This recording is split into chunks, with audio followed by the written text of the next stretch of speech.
I learned how to talk back to the voices in my head. And I know I say that and it's kind of weird, like talking back to the voices in your head, but I believe we all have our thoughts, and each of these thoughts and these parts of us have their own voices. They all, we all have different parts of us. You have like Neeta when you're on this podcast. You have Neeta when you're, hosting all these people at your house. You have Neeta the mother, Neeta the wife. We have different personas and sub-personalities inside each of us. Every single one of those personalities have voices and its own unique sense of expression.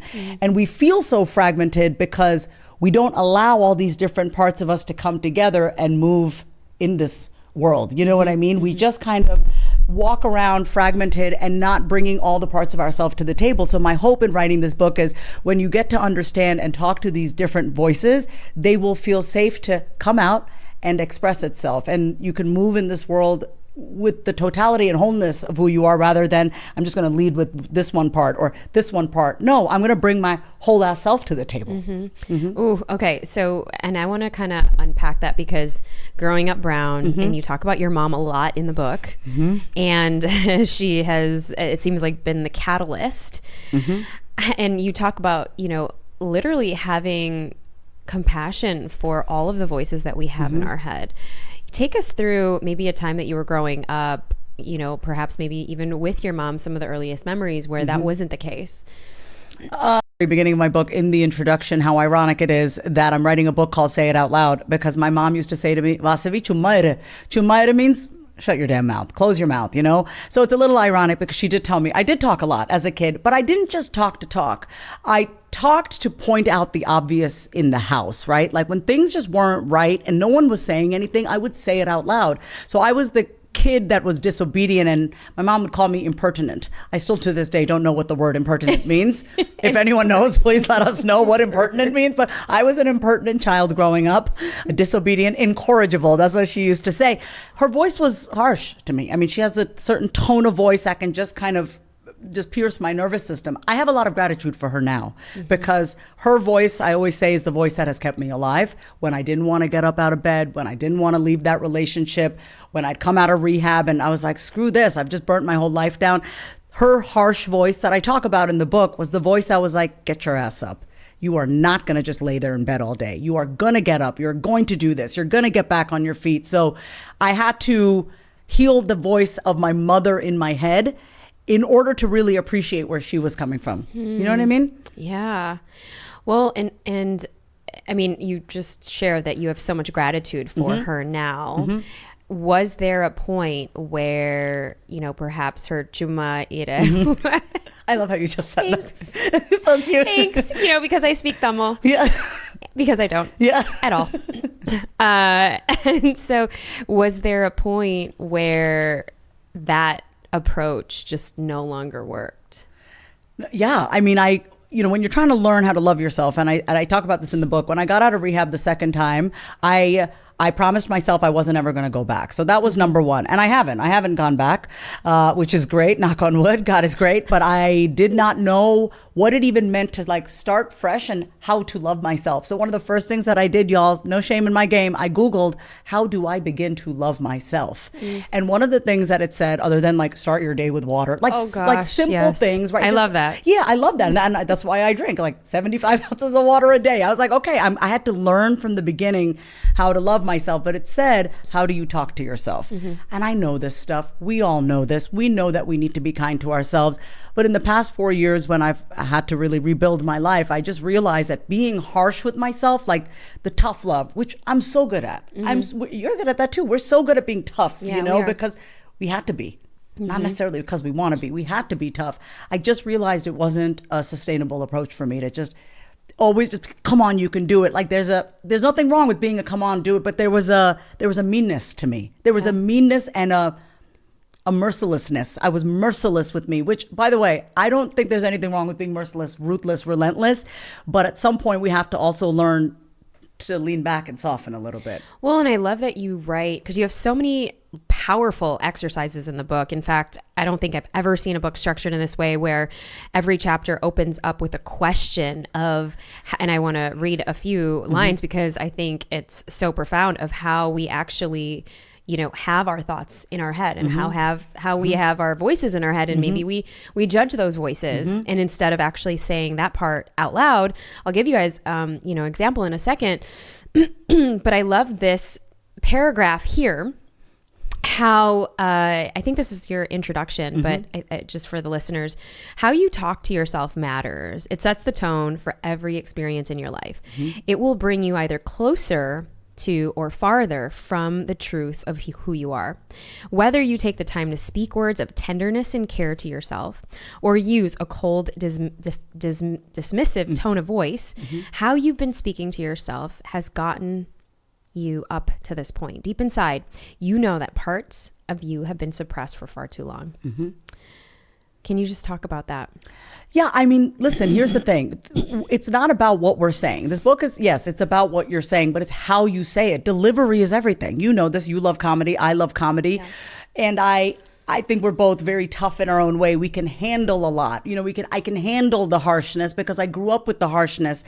But the direction that I wanted to head in my life, I didn't want to be this person that always felt beaten down by me. I realized that, like, okay, here I was. I'm trying to rebuild love for myself, my self-esteem. I mean, my 2 relationships single-handedly shattered my confidence. I mean, a man can do that to you. It really did. And I was just trying to find my way back again. And I said, well, if I'm with me for the long haul, because my mom always said, you come into this world alone, you leave alone, you got to have a great relationship with yourself. And I'm like, well, I don't want to beat myself up my whole life. I don't want to talk to myself like that. And I want to say once again, there's a time and a place, but it is not a sustainable approach. Yeah. It's not a sustainable approach to be harsh with yourself all the time. I'm just saying, find some range. Yeah. Find some range with how you speak to yourself. You have kids. There's a time and a place. Like if Ari was going to run into traffic, you wouldn't be all soft and tender. No. You'd be like, get your ass. You have to scare him just a little bit. You have to invoke that little bit of fear so he comes back to you. But you wouldn't talk to him like that all the time. Right. And to know that is danger. That's like safety zone. It's my, the first responsibility is to keep you safe. Well, and, I love that even, you get into the spiritual side of like tapping into that higher self, that wise knower. And this is literally from page 6 of your book, the wise knower that lives inside of you. My mission is to help you express your deepest thoughts out loud, create a rock solid relationship with yourself, and facilitate the courageous pursuit of a fulfilling life. Now, I mean, this one struck me so much because the rock solid relationship with ourselves just by saying it out loud. Well, here's the thing. You're honoring it, right? Whether it's in my friendships, whether it's right here in this interview, whether I'm talking to a client, I want to make sure that I am not in conflict with myself. So for context, I was diagnosed with bipolar disorder when I was 19. I mean, if we look at the metaphysical reasoning for bipolar disorder, it's a conflict between our higher self and our ego, right? I am just that. And by the way, we all have bipolarity within ourselves. Think about it. How many times have you said you wanted to do something, but you go against yourself, or you're stuck between should I or shouldn't I? We all have that conflict within ourselves. I didn't want to continue living like that anymore. So in order for me to be able to move through this world and have a sense of oneness with myself and with others, I have to be honest, because as long as I'm keeping secrets from you or I'm not telling you how I actually feel, there will always be a space between us. And I don't want that, especially in the relationships that matter. And I don't want that with myself. I don't want to lie to myself, right? And when you do that, you lie to others. Like, we have a great friendship because I tell you everything. I mean, and by everything, I mean, like, if we had an issue, I would tell you. Right. Well, I mean, I love this because, even in the earlier parts of the earlier chapters of the book, you say, bring all parts of yourself to the table. And I think there's, so many of us, and granted, yes, because we, if you haven't listened to the episode with Vasavi that we had last year, and I forget what the episode is, but I'm going to link it below in the show notes. She talks about, her journey with bipolar disorder. And how and you get vulnerable in that episode. There's some tears shed, so I'll link it below for everyone if you haven't listened to that. And we'll also link the episode that I was on your podcast, on the Say It Out Loud podcast. And I think that as we're kind of getting into the meat of, you know, the chapters in your book, I love how the book is structured. Can you just take us through how you thought of this for yourself? And before I get into that, the point that I wanted to make is that many times we suppress the parts of ourselves that we are not proud of. Yeah. And we suppress the parts of ourselves that maybe bring us shame, that maybe have us living in guilt or judging parts of ourselves. And I love that you have a whole chapter around just bringing that part of ourselves and all of it to the table, whether it's shameful, whether it's the ugly, the nasty, the not so good, the things that you said but you didn't want to say, and the things most of all that we're thinking, you know, those voices in our heads that we really don't want to visit. And so, yeah, can you just share that whole process for you? Because that's pretty much how you actually help people, even in your coaching programs. Well, the one question I ask every client when they come to me with any situation, any challenge, and I've been doing this for years and I didn't realize it until I was writing this book. I'm like, damn, I've been writing this book for the past 11 years or even beyond that. The number one question I ask everyone is, what are you telling yourself? Literally, what is the voice in your head telling you about this situation? What is telling you actually helping you find a solution, move forward, move on, expand your perspective about it? So the way that I went through the book, I knew I wanted to be 12 chapters because I'm a 12-stepper. I had to go through, I didn't have to, I chose to because my counselor said, you got to do 90 AA meetings, 90 and 90. We do 90 AA meetings in 90 days. That's what we do. 90? Oh, wow. It's called 90 and 90. Okay. So I did. So one every day for 90 days. One every day. Doesn't matter when. I go right here in Austin. It was not fun for me, but I promised myself I'd do whatever it takes. So we'd always go through the 12 steps. And I said, I love the 12 steps. I like a good number. And I wanted this to be like step by step. But it's not like one is not inclusive of the other. You could read any chapter of mine and it will help. So I knew I wanted 12 chapters. And the first chapter of the book is say your thoughts out loud. And that's just really putting it out on the table. Guys, do you think it's crazy to talk to yourself out loud? It's just being honest with yourself. In our society, we look at people who talk to themselves out loud as crazy. Yeah. And that's not very nice. But the fact is, it has a huge stigma to it. But I'm inviting people, like when you're in your car, when you're stuck with something, you notice yourself feeling resistant, to say out loud, what am I feeling right now? And let that part of you respond back. Actually, just get it out of you. You're purging with you. Okay, so I went through every single chapter. Second chapter is admit it out loud, because the first step to changing your life is to admit, I don't know what the hell I'm doing. You have to admit, I don't know what I'm doing. That doesn't take away from all the work that you've done, by the way. Just because you admit powerlessness or like, I don't know what I'm doing in one area, does not take away from all the work that you've done. But the very first step, the second chapter in the book, is admit it out loud. Admit where you need help. Admit where you feel like you're leaking power. From there, anything is possible. Because if you can't even admit, I need a little help, you're just in your pride, you're not going to be able to receive the wisdom and everything that's around you, people who can actually help you. And then I walk you through each chapter to help you address every different, like all the different parts of you, right? Yeah. So let's just look at admit it out loud. We're talking to the part of you that feels powerless. And that's hard for people. No one likes to admit that they're powerless. We look at powerlessness and we see it as, I am weak. I actually think admitting, I don't know what the hell I'm doing, to be the strongest thing that a person can do. I was just going to say that. Yeah, I think there's something endearing about somebody that says, I actually don't know. And even if we look in, just pop culture or news or even, our leadership in the world right now, there is, because people often bluff, when they don't really know what they're doing, and we're watching them fall anyways. There is something to their humanity when they can actually admit, like in chapter 2, admit out loud, I don't know what the next 6 months are going to hold. And there is more respect there. There is more like, I want to cheer you on. You could do it. Like this like community striving for it. So I love that you're teaching everyone, giving people permission to actually admit that part of ourselves that we most often want to shy away from. Well, I always say, new level, new devil, right? So right in this season of my life, and I want to say that it's not just you admit it once and then you're done. I recently just had a conversation with you, and I'll openly admit this. I have no shame. I go, Neeta, I don't know how to invest my money. I flat out said that to you. Vasavi back in the day might have never come to you with that, right? Because it's like, oh shit, I don't want her to know that I don't know what I'm doing, but I don't care about what you think of whether or not I know. I want your help. And so imagine if I had too much pride and I didn't want you to know that I didn't know about that, I would never have received the beautiful help that you gave me. You gave me some really great advice on investing. I took it and I ran with it. But the first step was for me to put aside that pride and say to you, Neeta, I don't know what I'm doing. And I'm lucky to have a friend like you who doesn't make me feel shitty about not knowing something. So be careful who you tell stuff to, right? Not everyone deserves for you to say it out loud to. That is true. Yeah. That is true. I think we have to be discerning, you know, and you, well, I love this one because the talk to your triggers out loud, chapter 3. And because you even have names for the different parts of ourselves. Yeah.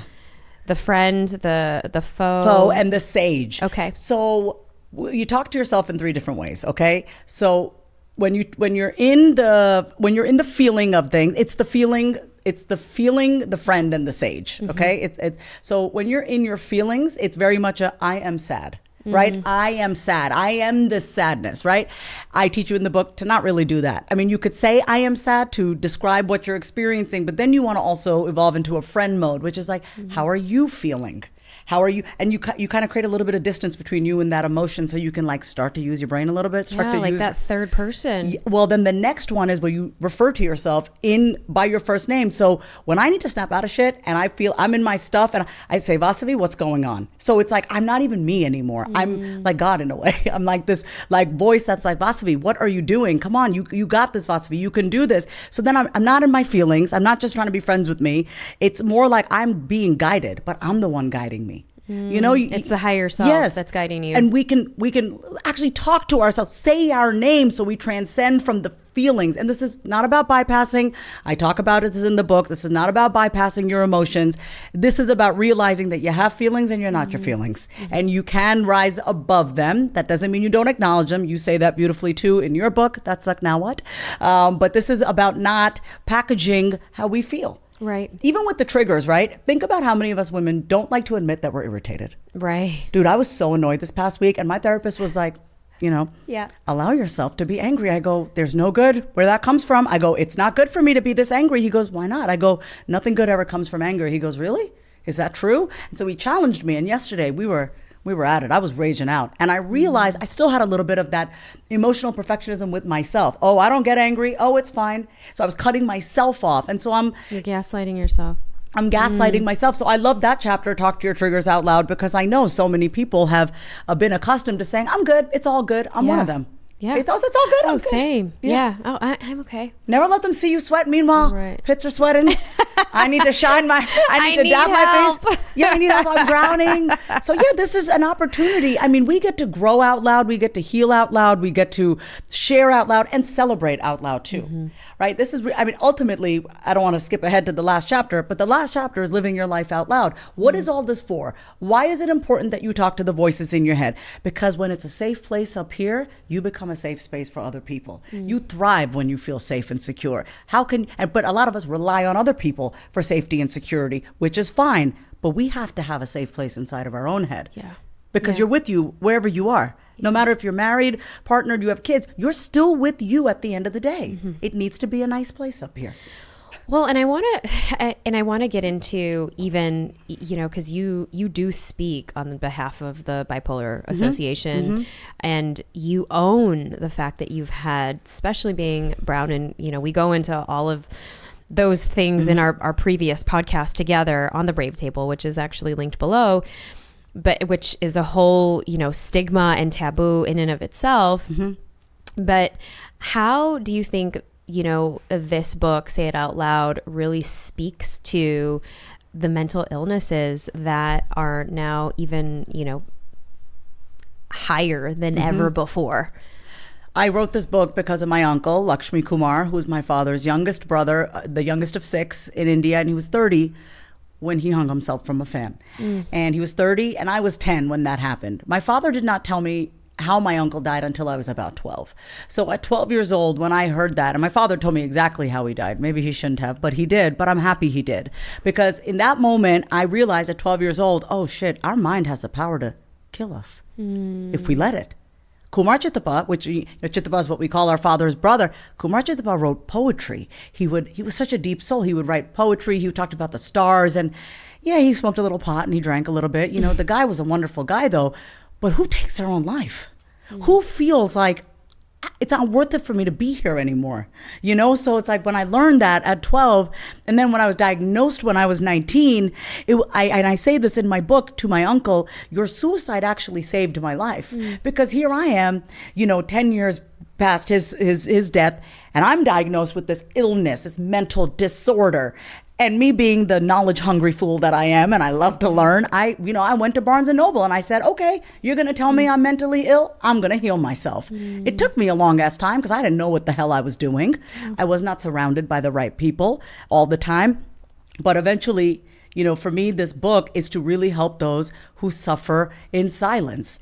While I say this in the book, I've never attempted to take my life. I've definitely thought about it. But the thing that always kept me going, many voices, the voice of my father, who was very kind, the voice of my mother, who I could hear her say, if you kill yourself, I'll get so mad at you. I could just picture my mother yelling at me for taking my own life. And of course, I think about my sister, I think about God, I think about no, I do matter. I am worth living. I'm lucky though. Not everyone has that.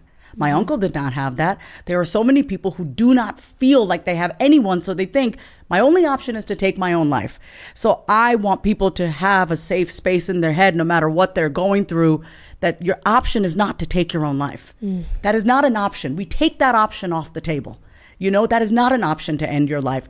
What is the solution? The solution is, how can we have this place up here be a place of calm for you? And it's not easy for everyone, right? We look at how people are raised and what they've been through. It's not easy, but if I can, in my own little sliver and contribution, help a few people relieve themselves and not suffer in silence by saying, you know what, I was raped when I was this, I was abused when I was this, and whatever people's pain is, get it out of you, purge it out of you. You don't have to be a walking, talking pain body anymore.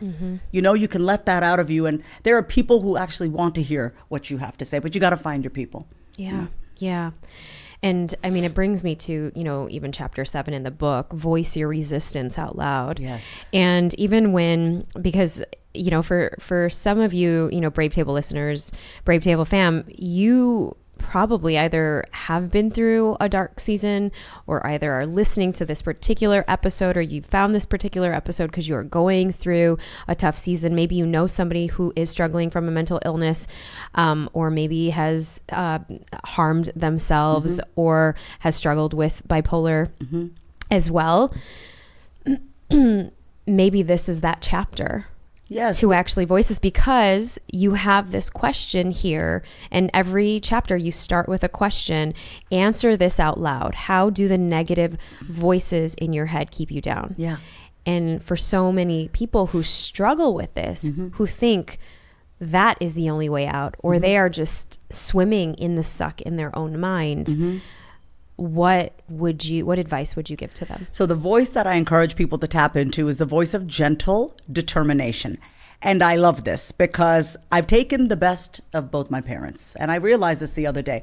My father is a very gentle man. He's a gentleman, but he's a very gentle man. My sister and I are very lucky. He taught us, he respected us. My father respected us so much. He just always showed us a good time. He was a little bit of a pushover. We are definitely daddy's girls. He spoiled the shit out of us, but he gave us that. He was the balance to my mother, right? My father's very gentle. He's enna karna, like all these words like darling and this. Every word is, oh, I love you. He's a very mushy guy. That's why I am the way I am. But then my mother's side, she was just, she's a woman who came here newly married, and she was like, I'm going to be the first doctor in Brooklyn to have my own practice. And that's what she did. She ran her practice by herself. And she's a go-getter. I'm very lucky to have a mother who showed me that you can do anything, but I had to take the best of their both voices and kind of leave the rest. My father coddled me. He patronized me. He kind of let me get away with a lot. I'm going to say he spoiled the hell out of me, to be honest. My mother tried to balance that, and she kind of went the other way and was overly critical, right? I think if you take the best of both, be gentle with yourself, but find that determined voice. You know this, I know this. Like when it's time, when we got to hit the ground running, we're not going to coddle ourselves. We're going to be like, come on, let's go. But we're not going to talk to ourselves in a way that feels like a shock, right? So I call this voice gentle determination. Move yourself through it with gentleness, but like a force, Yeah. It's I mean it's so powerful. And okay, so as we kind of go through, you know, the 12 steps, and for someone who is, you know, really listening to this part of themselves that you're giving them permission to actually activate, what's your hope for this book? My hope for this book is that people will read it and they will play with their voices and find different voices to navigate different situations. You don't have to be one person wherever you go. There are different parts of you. Like I started off by saying, I want people to read. I want people to do all the prompts and hear themselves. I want you to hear the sound of your own voice. I want you to stop lying to yourself. Like when we speak our deepest truths and thoughts out loud, because words carry vibration, as you know, our body cannot lie to us. We know, like I could look at you right now and be like, that shirt is blue. I'm saying it, but I'm like, no, my body feels it like, no, it's not, girl. But think about how often we lie to ourselves. We keep it in here and then we lie to others and we are just fragmented. I want people to be honest with themselves about what they really want and who they really are and what they're capable of it. Because I think most people are walking around thinking they ain't shit. And I want them to know you are amazing. You are great. You do have gifts. You do have talents. But underneath all of that, on top of all of that are all these beliefs about who we are, who we think we are not. And when you purge that and say it out loud as you get through each chapter, ultimately, the last chapter is to live that life out loud. And the last step of any 12 step, even in AA or any of the 12 step programs, is that we pay it forward. Here's what this book is about. Once you clear away your shit and you know who the F you are, you now can pay that forward to another person. That's it. I want people to clear themselves out, start courageously pursuing your dreams, be the dream, live the dream, and help somebody else. What is the point of all this work if you're not going back to help those people who, we all have our own journey. We all got to go, and sometimes we leave people behind, but I do think it's our responsibility. Once we have found like what works and we are feeling really good about who we are, it is our responsibility to go back and pay it forward. Like take those people who are still behind and help them. Oof. Yeah. This is huge. And I love that you're giving people, I always call that suck now what a mantra. You're giving people a mantra to say it out loud. Yes. And in fact, one of my favorite chapters in your book is the, own your emotions out loud. Yeah. One of my favorites because obviously we're at the brave table, but I think it's so powerful to have something that is easy to pass on to others in a phrase. And you even have me saying it when I'm even teaching, all right, that sucked, now what? I'm like, all right, say it out loud, identify your feeling, identify your emotion. But because I think this is going to revolutionize the way people really think about the voices in their head. And I think to even normalize some of the voices that we really don't like, that we are ashamed of, that we're scared of, that really behind and beneath it, that we're, just fearful of. And also, I wanted to add this before, it is the voices, the parts of us that we're scared of and ashamed of, but I ultimately want people to celebrate who they are out loud. I want you to shine out loud. Like, let's stop acting like we're not amazing, but these voices in our head literally tell us who we are, what we're capable of. And when you release those and when you heal those, here's the thing, we can all be coaches to ourselves. Think of all the voices in your head as a team, right? If you've ever played a team sport, you're going to have the person who's cynical. You're going to have the person that's lazy. You're going to have the person that's entitled. Oh, I don't have to work for shit. We all have different parts of ourselves. So think about who's on your team. Are they working to help move you forward? Or are they just keeping you fragmented and just stagnant? I mean, it is your job to guide these voices in your head. And you can do that when you learn how to say it out loud. Go ahead and pick that. Okay. That's the affirmation. Yes. Got that it. one. Okay. And as you're doing that, I just want you to define, what does it mean to be brave at this stage? Oh, wow. What it means to be brave is for me to trust myself, trust my decisions, trust the decisions that I'm making, trust the voice in my head, Like I've dealt with a lot of voices in my head, like trusting the voice that's like calm, steady. It's that calm, steady voice. And that takes a lot of bravery for me because I've been one who is quite impulsive and quick, makes decisions really quickly. So it's brave for me to slow down because it's showing myself, I trust myself. I got this. I don't need to speed things up. I can slow down. And that takes bravery for me because I'm used to being fast about things, I feel that. Yeah. I feel that. Yeah. Resonate with that. Okay. So I pull a card? Yeah. This is from our conversation card deck. I'm not going to look. I like things to be a surprise. Okay, here we go. Oh, wow. This is so good. I love these cards. Your upbringing. Let's go deep. All right. What's something that everyone admired about you as a kid and why? I was funny as a kid. Oh my God, my family would come over. My mom would come back from JCPenney with her underwear and I'd be wearing my little shorts and my rainbow bright t-shirt and I put my mom's little bra without any padding because my mother didn't wear padding. And I just walk around with her bra and I just go like this. I was just a fun with my pigtails. Like I was just funny. I was just very expressive and wild and I made my whole family laugh. I was a very funny kid. I can totally see that in you. I was very goofy. I had no problem making a fool of myself. When people would I was just happy and joyful. Yeah. One word that describes this season of life. I want to say rooted. I want to say that I'm still strengthening my like in here, just like continuing to stay rooted and allowing myself to still flow, not just being swept away by this and swept away by this or this person said this, so I'm going to feel like I'm good. It's a new feeling for me to say, oh, I'm good. Because I was so used to the story of there's something wrong with me. I'm cleaning this up. I'm rebuilt. Like I'm always in a state of transition. And I finally feel like this feels weird saying this out loud, but it's like I've arrived in myself, It feels even weird saying that. It's like, is that too good to be true? But it's like, no, it is. This is reality. We're here. Yeah, we're here. Mm-hmm. Yeah. Go ahead, get the book. Get the book for your friends, for your loved ones. And you can follow Vasavi at Instagram. My name is Vasavi is my handle. Mm-hmm. Vas, amazing. Thank you. Thank you for being here. Love you. Thank you. Until next time.